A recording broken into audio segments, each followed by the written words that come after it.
Judith had never told anyone what exactly she did for a living, only to say she had a little part-time job in the offices. However, she left out the part that she was the cleaner. Their primary income was from fostering. Although Judith and Nigel had fostered in the past, they'd never adopted, and so they were only allowed to foster teenagers. The home was a far cry from what she'd been used to, and she found it impossible to fit in with their ways. The endless rules over being tidy, even in her own room, was simply too much. She tried to block out the tuts and the wag of the finger, but what Kara hated the most was Judith shaking her head. "Now, Kara, we don't do that, do we? Nice young ladies sit up straight at the table.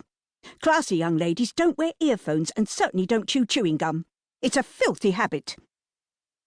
Sometimes Kara found it amusing to blow a bubble with bubble gum in Judith's face, just to see her head almost twist off its neck in revulsion.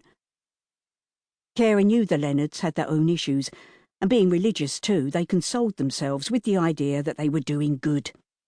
So they could walk around with their noses in the air, believing they were better than anyone else.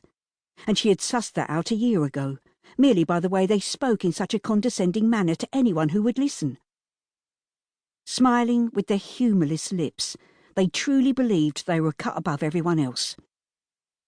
Kara had taken a lot of their digs about her mother and father with a pinch of salt, but today Judith was really pushing her buttons. Before there was an argument, Kara stood up to leave, but she was snapped at by Nigel. "Sit down and don't you be so rude, Kara Ann. Judith has cooked a delicious meal for you, yet it seems we have this insolence every time you go and visit your mother. Well, young lady, it's not going to continue. You're only 14 years old and in our care, and so you will do as we say." Retaking her seat, Kara glared at Nigel. "What do you mean by it's not going to continue?" She sensed something was going on because of the way the two strawberry heads looked at each other. Judith wiped her mouth again with the serviette, as if she were the queen. "You are so defiant when you come back from your visit, and, may I say, despondent. And, Kara Ann, it's not good. We are here to look after your well-being, and quite frankly, we feel that these visits are not helping you at all." Feeling incensed, Kara began to tap her foot like a drummer and bite her lip to fight the urge to let rip. She was so much like her own mother, like two peas in a pod, people would say, and she was proud of being so, and of her temper as well, for that matter. "You dare try to stop me seeing my mother? For fuck's sake, my mother shouldn't even be in that stinking poxy place." "Kara Ann," shouted Nigel, "I will not have that language at my table. Now you apologise to Judith this minute." "And Joe, you ginger prick, can fuck off."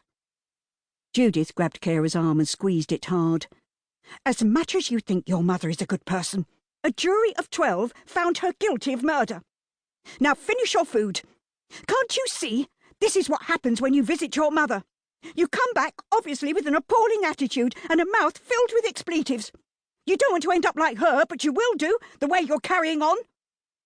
Judith's voice became so high-pitched that it was like scraping nails down a chalkboard. "And I'm going to speak to your social worker about your visitation rights with your mother. I will insist for your own good, Kara Ann, you stop all visits." Those words were like a red rag to a bull. Kara ripped her arm away from Judith's clutches and snatched her fork. With an uncontrollable urge, she rammed it into Judith's upper arm.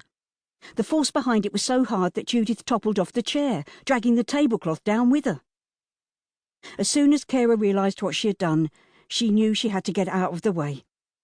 As she looked down at Judith, she was shocked to see the carnage on the floor. Plates of wet cabbage and the contents of a gravy boat had covered the woman. But, far worse, Judith was screaming while clutching her bleeding arm. Kara recognised that she had done some serious damage from the amount of claret everywhere. Clasping her hands over her mouth in shock, all she could think of doing was to scarp her. So leaving Nigel to help his screaming wife, she hurtled out of the kitchen and up the stairs into her room and slammed the door shut behind her. Her breathing intensified as her throat tightened with emotion. Even with the door closed, she could hear Judith wailing like a baby and Nigel fussing over her. They would no doubt call the social services, and she would go to the children's home. It was at that point Kerry knew she had to get away. However, she was intelligent enough to...